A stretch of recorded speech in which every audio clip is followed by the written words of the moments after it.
Good morning friends. तो जैसे कि हम लोग मॉडर्न हिस्ट्री का क्लास चला रहे थे, उसमें देख रहे थे हम कुल चार्टर एक्ट के बारे में। 1773 का पढ़ चुके हैं, 1784 का पिट्स इंडिया एक्ट पढ़े हैं, फिर 1786 का चार्टर एक्ट पढ़े हैं, 1793 का पढ़े हैं और 1813 का चार्टर एक्ट पढ़े हैं। आज हम देखेंगे 1833 का और इसके बाद 1853 का चार्टर एक्ट। इसके बाद क्या होगा कि 1857 की क्रांति हो जाएगी। तो 1813 में एक पॉइंट था जिसमें लास्ट में आप लोग को आवाज नहीं गया होगा, उसमें था एक 1813 का चार्टर एक्ट। उसमें लास्ट में एक पॉइंट था, उस पर शायद माइक बंद हो गया होगा, आप लोग को आवाज नहीं गया होगा। उसमें ये लास्ट पॉइंट था कि स्थानीय जो संस्था है, स्थानीय जो संस्था है वो भी क्या कर सकती है, कर लगा सकती है। यानी स्थानीय जो स्वशासीय संस्था जो है वो कर लगा सकती है। तो ये लास्ट में पॉइंट था, क्योंकि उसमें आवाज नहीं गया था, इसीलिए ये बता दिया हूं। अब देखेंगे हम 1853 का चार्टर एक्ट।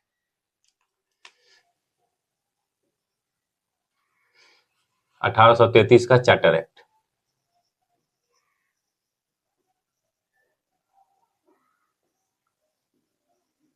चार्टर एक्ट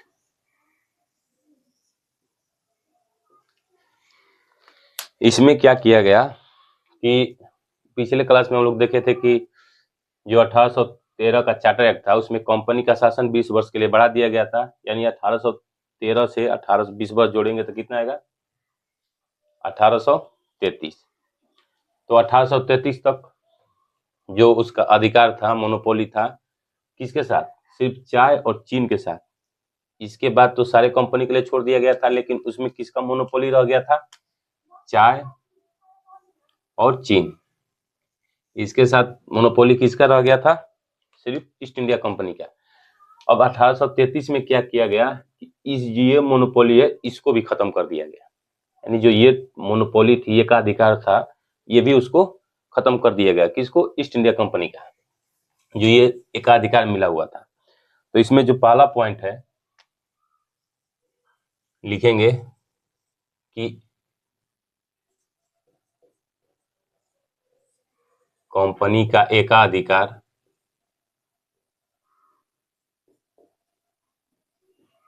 पूरी तरह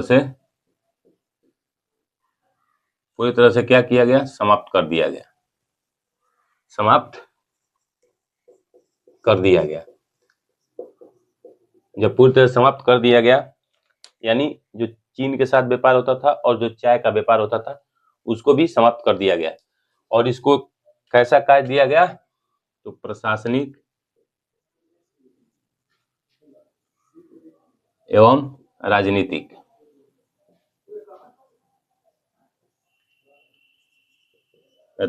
कार्य सौंपे गए। यानी इसको पूरी तरह से प्रशासनिक और राजनीतिक कार्य सौंपे गए। यानी अब जो कंपनियां आएंगी व्यापार करने के लिए, उसका प्रशासनिक और राजनीतिक कार्य कौन करेगा, east India company. East India company, east India company. यानी पूरी तरह से इसका व्यापार जो था वो छीन लिया गया। और ये हम पहले ही बताए थे कि धीरे धीरे वो क्या चाह रही है, ब्रिटिश संसद कंपनी पे नियंत्रण करना चाह रही है। तो उसी अधिकार में क्या हुआ कि 1833 में इसका अधिकार समाप्त कर दिया गया। और इसको देखेंगे आगे चल के कि धीरे धीरे इस कंपनी को भी खत्म कर दिया जाएगा। ये कब होगा, ये 1874 के आसपास होगा। लेकिन अभी तक ये मानिए कि इसका अधिकार पूरी तरह से समाप्त कर दिया गया। इसके बाद इसमें जो दूसरा प्रावधान किया गया कि जो पहले क्या था, बंगाल का गवर्नर जनरल, इसमें क्या होगा कि बंगाल का गवर्नर जनरल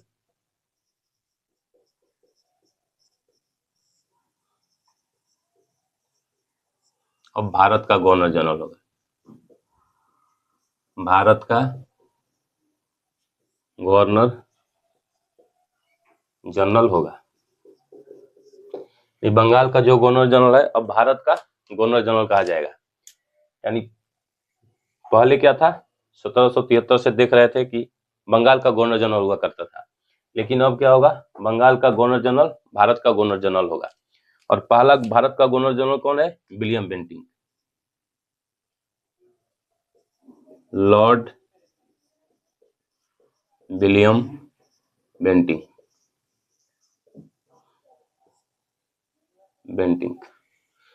पहला governor general lord William Bentinck, Bharat का ये पहला गवर्नर जनरल होगा। और अगर बंगाल का गवर्नर जनरल पूछेगा तो कब आया था, 1773 में ये एक्ट आया था। उस समय कौन था, लॉर्ड हेस्टिंग, क्योंकि ये कभी कभी पूछ लेता है कि बंगाल का प्रथम गवर्नर जनरल कौन था, भारत का प्रथम गवर्नर जनरल कौन था। तो जब बंगाल का गवर्नर जनरल पूछेगा प्रथम तो लॉर्ड हेस्टिंग और वारेन हेस्टिंग, और इसके बाद जो भारत का गवर्नर जनरल तो लॉर्ड विलियम बेंटिंक। तीसरा इसमें यह प्रावधान किया गया कि 1813 के चार्टर एक्ट में क्या किया गया था कि जो प्रांतीय गवर्नर थे उनको भी कानून बनाने का अधिकार दिया गया था, यानी वो भी विधि बना सकते हैं, कोई नया नया कानून बना सकते हैं। कौन, जो प्रांतीय गवर्नर थे, जैसे बंबई के प्रांतीय गवर्नर या मद्रास के प्रांतीय गवर्नर। इसमें क्या किया गया कि उनको जो ये अधिकार मिला हुआ था वो वापस ले लिया गया, यानी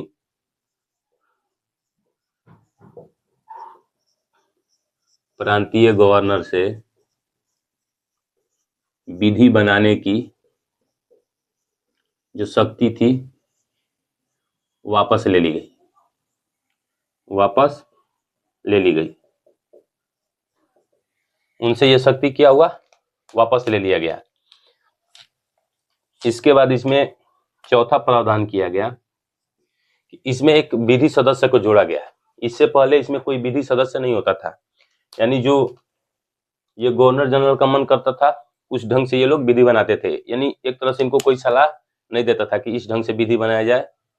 जैसे कि अभी देखेंगे भारत में भी, तो अभी भी सरकार का एक क्या होता है, विधि अधिकारियों का होता है, जैसे अटॉर्नी जनरल या सॉलिसिटर जनरल, वो क्या करता है, भारतीय सरकार को सलाह देता है कोई भी कानून बनाने में। तो उसी तरह उस टाइम पे क्या था कि एक विधि अधिकारी बनाया गया, इस एक्ट के तहत, 1833 के चार्टर एक्ट के तहत एक विधि अधिकारी की नियुक्ति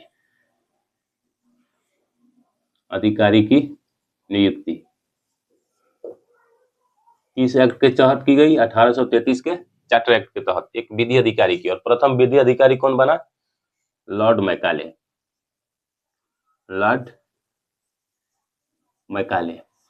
जब ये विधि अधिकारी बनेगा लॉर्ड मैकाले, इसका मतलब एक आयोग बनाना पड़ेगा। इसके लिए क्या करना, एक आयोग बनाना पड़ेगा। तो इसके लिए क्या हुआ कि एक विधि आयोग बनाया गया, एक विधि आयोग बनाया गया। कब बनाया गया, 1834 में। और जब विधि आयोग बनाया गया तो उसमें क्या होंगे, बहुत सारे विधि अधिकारी होंगे, क्योंकि मान लीजिए एक मेंबर से कोई आयोग तो बनेगा नहीं, हो सकता है कि एक मेंबर हो सकता है उसमें 3 मेंबर हो सकता है उसमें 4 मेंबर हो। तो उसमें क्या होता है कि एक अध्यक्ष होता है, उसमें एक अध्यक्ष का काम करता है, इसके बाद बाकी जो होते हैं पदेन सदस्य होते हैं। तो इसी तरह जैसे विधि आयोग बना 1834 में, तो इसका एक अध्यक्ष बनाया गया, और अध्यक्ष कौन था, यही लॉर्ड मैकाले। इसी को इस विधि आयोग का अध्यक्ष बनाया गया। तो पहला था कंपनी का अधिकार पूरी तरह से समाप्त कर दिया गया। अब कंपनी क्या करेगी, सिर्फ प्रशासनिक एवं राजनीतिक कार्य देखेगी। बंगाल का गवर्नर जनरल अब भारत का गवर्नर जनरल होगा, और प्रथम भारतीय गवर्नर जनरल कौन है, लॉर्ड विलियम बेंटिंक, भारतीय नहीं भारत का। इसके बाद प्रांतीय गवर्नर से जो विधि बनाने की शक्ति दिया गया था 1833 के चार्टर 1813 के चार्टर एक्ट में, उसको क्या किया गया कि 1833 के चार्टर एक्ट के थ्रू इसको वापस ले लिया गया और एक विधि अधिकारी की नियुक्ति की गई।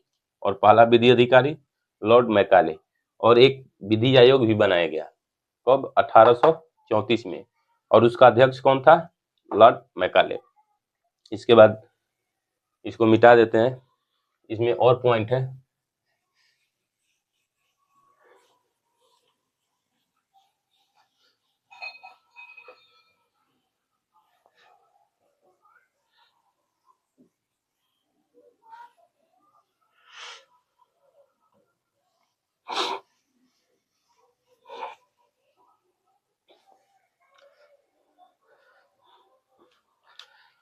पहले क्या था कि जिसे 1813 के चार्टर एक्ट में ये कहा गया था कि लाइसेंस लेकर कोई भी जो ब्रिटिश है यानी जो ब्रिटिश नागरिक हैं वो भारत जा सकते हैं और व्यापार कर सकते हैं। इसमें कहा गया था 1813 के चार्टर एक्ट में। इसमें क्या किया गया, इसमें ये कहा गया कि कोई भी ब्रिटिश नागरिक भारत में बस सकते हैं। पांचवा पॉइंट इसमें कहा गया कि कोई भी ब्रिटिश नागरिक भारत में रह सकते हैं। उसमें क्या कहा गया था, व्यापार कर सकते हैं। इसमें क्या किया, यानी यहाँ आके बस जाएं, यानी यहाँ आके बस सकते हैं। कौन, कोई भी ब्रिटिश नागरिक। किसमें कहा गया, 1833 के चार्टर एक्ट में कहा गया। इसके बाद इसमें प्रावधान किया गया कि जो भी कानून बनेगा, यानी जो भारतीय गवर्नर जनरल कानून बनाएंगे, यानी जो भारत के गवर्नर जनरल के द्वारा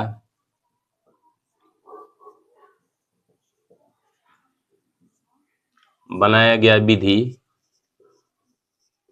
क्या कहलाने लगा, अधिनियम कहलाने लगा।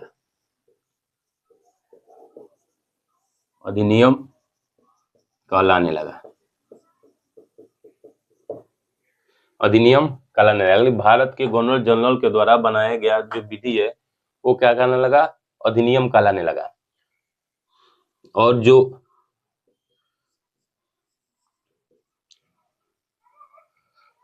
गवर्नर जनरल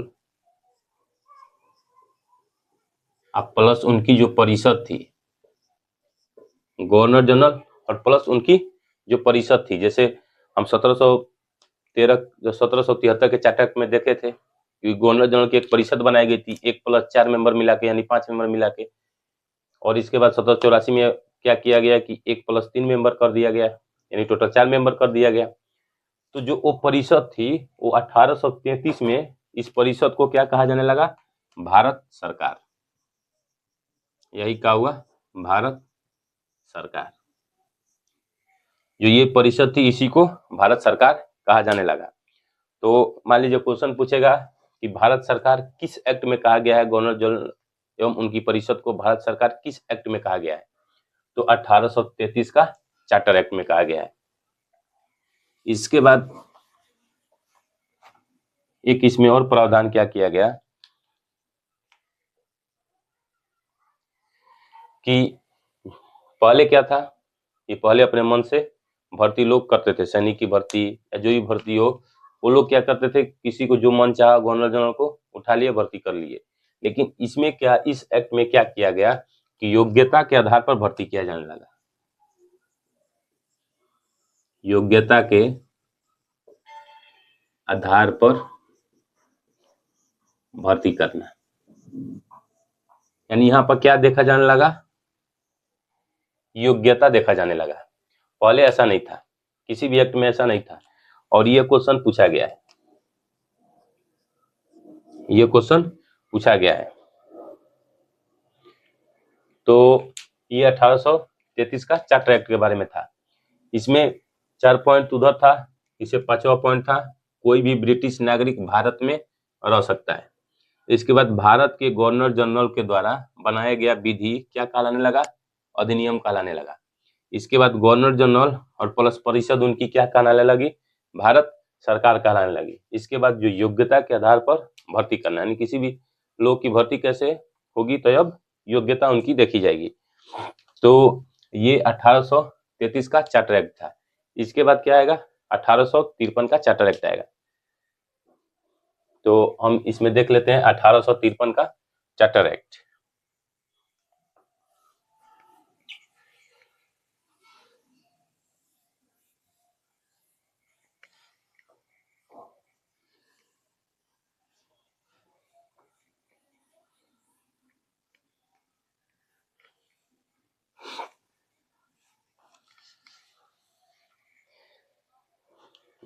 यहाँ पे जैसे 1833 का जो चार्टर एक्ट देखे थे, उसमें क्या देखे थे कि कंपनी का जो भी कार्यभार है उसमें क्या किया गया, फिर से 20 वर्ष बढ़ा दिया गया। तभी तो 1833 से 1853 आएगा, यानी 1813 से 20 वर्ष बढ़ाया गया तो 1833, उसको फिर 20 वर्ष बढ़ाया गया तो कितना हुआ, 1853। तो देखेंगे कि यहाँ 1853 का चार्टर एक्ट, 1853 का चार्टर एक्ट। अब इसमें क्या किया गया कि जो भी निर्धारित समय दिया जा रहा था, कंपनी को देख रहे थे कि 1813 से 20 वर्ष बढ़ाया गया तो 1833 हुआ, उससे 20 वर्ष बढ़ाया गया तो 1853 हुआ। अब इसमें क्या प्रावधान किया गया कि पहला कि कंपनी को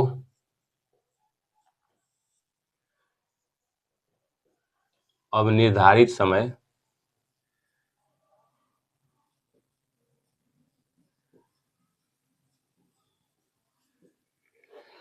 सॉरी, निर्धारित समय नहीं दिया गया। कंपनी को अब निर्धारित समय नहीं दिया गया, यानी कोई एक्स्ट्रा टाइम नहीं दिया गया। पहले क्या था कि हर 20-20 वर्ष दिया जा रहा था, लेकिन ये पहली बार हुआ है इस एक्ट में कि कंपनी को कोई निर्धारित समय नहीं दिया गया है। किस एक्ट में, 1853 के चार्टर एक्ट में। यहाँ पर दूसरा प्रावधान क्या किया गया कि 12 सदस्यीय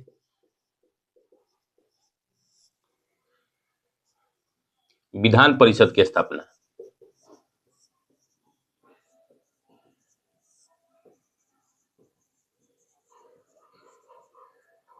की गई।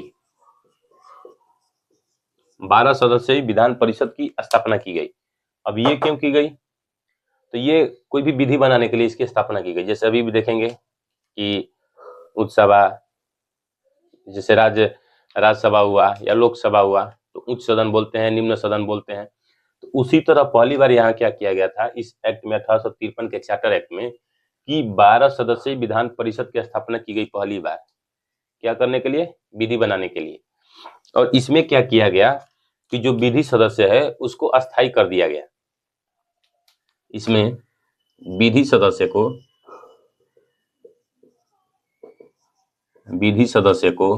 अस्थायी किया गया, अस्थायी कर दिया गया। और इनको वोट देने का अधिकार दिया गया, इनको वोट यानी मत देने का अधिकार दिया गया, मत देने का अधिकार दिया गया। जबकि 1833 में यह अधिकार नहीं दिया गया था, 1833 में यह अधिकार नहीं दिया था। तो इसमें क्या किया गया कि जो विधान परिषद बनाई गई उसमें विधि सदस्य को अस्थायी कर दिया गया और इनको कहा गया कि ठीक है, आप कोई भी विधि बनाने में आप उसका क्या कर सकते हैं, मत दे सकते हैं, यानी अपना मत का प्रयोग कर सकते हैं। किस एक्ट में, 1853 के चार्टर एक्ट में। इसके बाद इसमें तीसरा प्रावधान क्या किया गया कि जो ये विधि बनाई जाती थी उनको कहाँ से पास कराना होता था, गवर्नर जनरल से। तो जो ये विधि बनेगी उस पे गवर्नर जनरल का साइन होगा, इसके बाद वो क्या होगा, विधि पास होगा। तो इसमें क्या किया गया, गवर्नर जनरल के पास वीटो पावर थी।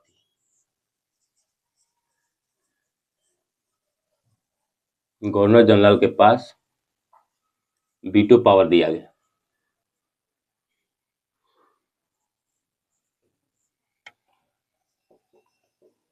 गवर्नर जनरल के पास वीटो दिया गया, यानी जो भी ये चाहे तो ये क्या किसी भी विधि पे क्या कर सकते हैं, अपना वीटो लगा सकते हैं। यानी किसी भी जो विधि बनेगी या कानून बनेगी, अगर इनका मन हुआ तो अपनी वोट दिए यानी इसको पास किए, अगर नहीं हुआ तो क्या करेंगे, अपना वीटो यूज कर लेंगे। तो वीटो यूज करेंगे तो ये विधि जो बनेगी तो यहीं पे क्या होगी, समाप्त हो जाएगी, यानी वो कानून नहीं बन पाएगा। तो मेन कौन था, गवर्नर जनरल। तो गवर्नर जनरल के पास वीटो पावर दिया गया। इसके बाद इसमें क्या किया गया, चौथा प्रावधान,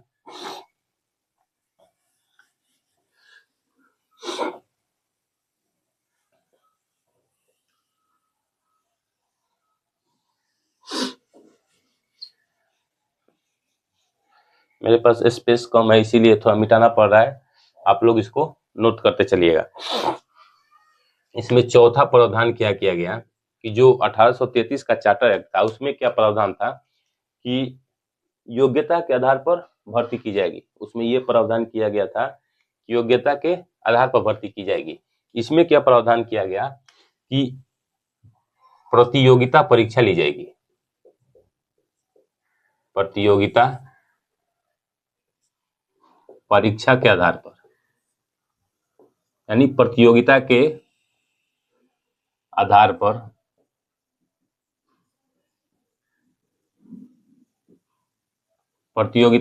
पर भर्ती किया जाएगा। किसके आधार पर? प्रतियोगिता के आधार पर, यानी अब कंपटीशन होगा।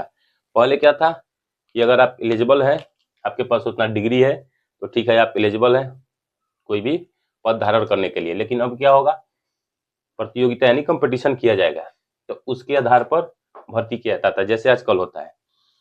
इसके बाद इसमें एक और प्रावधान था, जो आप देखेंगे कि जो 1773 का चार्टर एक्ट था, उसमें बताए थे हम बोर्ड ऑफ डायरेक्टर, उसकी स्थापना की गई थी। किस कार्य के लिए? व्यापार की देखरेख करने के लिए बोर्ड ऑफ डायरेक्टर की स्थापना की गई थी। तो उसमें क्या किया गया कि जो वहां पे 24 मेंबर हुआ करते थे, और हर एक साल पे 25% रिटायर होते थे वहां से।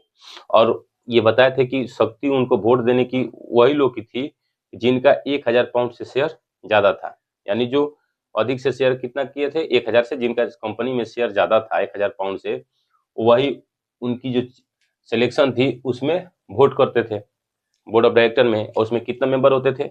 24 मेंबर। कार्यकाल कितने वर्ष का था? 4 वर्ष का था। ये हम बता चुके हैं 1773 के रेगुलेटिंग एक्ट में। तो इसमें क्या किया गया कि बोर्ड ऑफ डायरेक्टर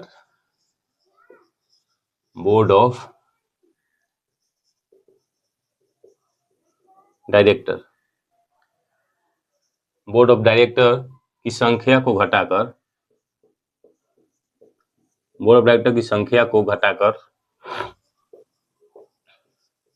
कितना कर दिया गया? 18 कर दिया गया। यानी बोर्ड ऑफ डायरेक्टर की संख्या को घटाकर कितना कर दिया गया है? 18 वर्ष कर दिया गया है। तो ये तो तीसरा पॉइंट था। चौथा पॉइंट क्या था? यानी प्रतियोगिता के आधार पर भर्ती किया जाएगा। किसके? कंपटीशन के आधार पे। पांचवा, बोर्ड ऑफ डायरेक्टर की संख्या को घटाकर 18 कर दिया गया। पहले कितना था? 24। तो ये 1853 का चार्टर एक्ट था। इसमें हम 1833 का चार्टर एक्ट देखे और 1853 का चार्टर एक्ट देखे। इसके बाद क्या होगा कि हम लॉर्ड डलहौजी का कार्यकाल देखेंगे, और उसके बाद क्या होगा कि 1857 की क्रांति हो जाएगी। क्यों? क्योंकि लॉर्ड डलहौजी का कार्यकाल ही कुछ वैसा रहा है। क्योंकि भारतीय जनता, ये सब एक्ट से क्या फायदा मिला? भारतीय जनता को तो कुछ नहीं मिला। इसमें अधिक से अधिक शोषण ही हो रहा था भारतीय जनता का। कोई भी एक्ट ला रहे थे लेकिन उसमें भारतीय जनता को कुछ दिया नहीं जा रहा था, तो लोगों में असंतोष क्या हो रहा था? बढ़ते जा रहा था।